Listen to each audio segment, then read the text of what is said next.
నాశనకరమైన గోతి నుండి నన్ను లేవనెత్తినది నీ కృప.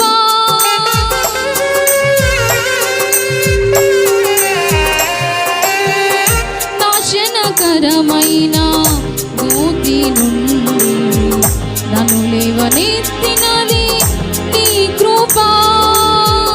నీ కృపలోనే నా జీవితము కడవరకు కొనసాగించేదన్. నీ కృపలోనే నా జీవితము కడ